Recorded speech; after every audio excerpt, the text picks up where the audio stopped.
wanted to do, I thought it would be cool because this is one of my favorite videos of yours. Do you know what year this is from? Oh, that looks to me like More Deadly Than War. Is that it? It's when you In which talk case about the communists and yeah, that would the be racial 19, division and color communism, common sense.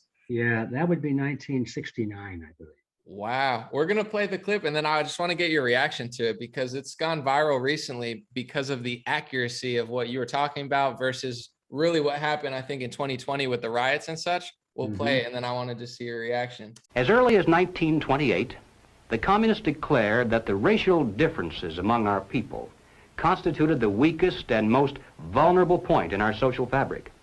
By constantly probing and straining at this one spot, they calculated that eventually the cloth could be torn apart and that Americans could be divided, weakened, and perhaps even set against each other in open combat. We mustn't kid ourselves into thinking that the communists have placed their agitators only into the black communities. They're working both sides of the street.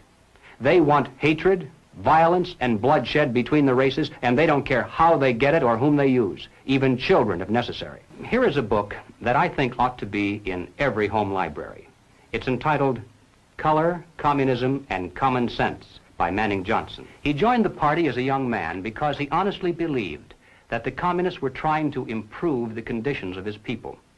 He was a dedicated communist, and eventually he rose to one of the highest ranks. But after many years, he discovered that instead they were merely planning to use his people in a bloody revolution to destroy America. And when he woke up to this, he dropped out of the party and devoted the rest of his life trying to alert his fellow citizens of all races to the true nature of the Communist Party as he knew it to be from the inside. Manning Johnson said, "Black rebellion was what Moscow wanted. Bloody racial conflict would split America. During the confusion, demoralization and panic would set in. Then finally the Reds say, workers stop work. Many of them seize arms by attacking arsenals. Street fights become frequent. Under the leadership of the Communist Party, the workers organize revolutionary committees to be in command of the uprising. Armed workers seize the principal government offices, invade the residences of the president and his cabinet members, arrest them, declare the old regime abolished, establish their own power." Now, here is a piece of vicious communist propaganda that perhaps some of you have seen. It's called The Crusader. It's written by Robert F. Williams, one of the organizers of the Revolutionary Action Movement. In this issue of The Crusader, the communists call not only for extensive chaos within the... All right. Yeah. Excuse me, it's been a long time since I've seen that. Yeah, I'm so happy to see that it went viral. I mean, I produced that, back in '69, I think it was, and we sold a few copies. I think it was on VHS tape, and we were trying to get the word out, right? And I don't know, we probably sold a couple hundred copies, and nobody cared much because they didn't see it. They couldn't imagine that anything I was saying was true. They didn't use the word or the phrase conspiracy theorist in those days, but they might as well have, because they just said this is not true. This is a kooky view of history. They talked about people like me wearing tinfoil hats and so forth, seeing a commie under every bed. These were all slogans, and people really wanted to hear that because they didn't want to believe what I was saying was true. So it was much better to believe this other thing. And since that was coming from higher levels of authority than mine, I'm just a nobody, people did believe that.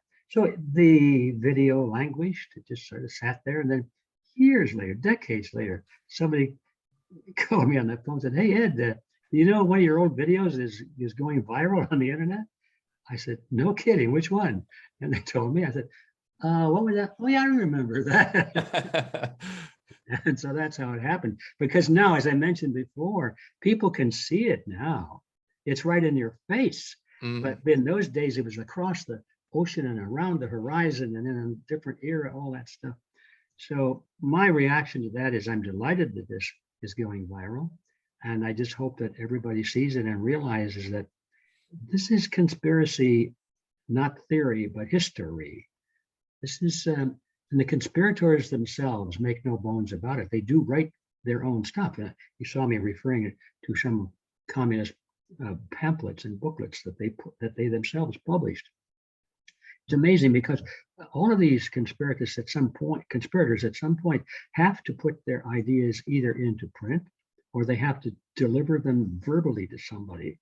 And if you're diligent enough and you're looking through the anarchy, not the anarchy, the archives, the historical archives, you find quite often you'll find their documents, like I did here. Of course, in these days, I had gone to the communist bookstore in Los Angeles. I think it was called the People's Bookshop down on Larchmont Street.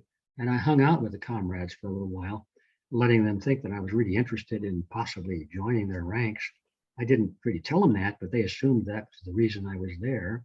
But you saw the video. I'm a professional guy, right? I'm a corporate guy. I've got the suit on, real narrow tie, sideburns, the whole thing you had to have in those days. So when I walked into the bookstore down there in Larchmont, I stood out like a sore thumb. But they thought, oh, good, we got an inroad into the corporate world now. And so I read their books, and that's where I got this stuff, most of it right from their bookstore. So anyway, yeah, looking back on it, it's refreshing to see that now these ideas are really being of interest to people, more and more people. When something goes viral, and I mean millions of people watch this thing, and I guess it's still going around, that's a very enheartening thing for me, because now I don't have to go around grabbing people by the lapels and say, listen to me, I got to tell you something. They just click on their computers. That's why they're banning all these things from the internet. The conspirators, call them what they are, do not want this kind of information to be seen, which is why all of the freedom of speech stuff is happening right now. I say I'm not a conspiracy theorist. I'm a book reader and a history learner. Yeah. You inspire me to read that book. It's nice too, because it's nice and thin, so it's not a hard read. Color, Communism, and Common Sense.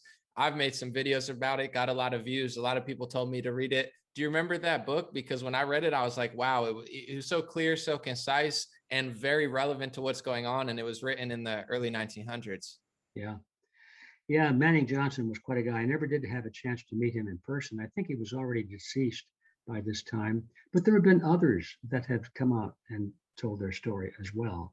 And when you're making a film, you just don't have time to go into all of it. And people don't, they don't have that much attention span to sit there for 4 or 5 hours while you read stuff from books. It's not going to Totally. go. Well, speaking of one video that's also gone viral, the Yuri Bezmenov video, which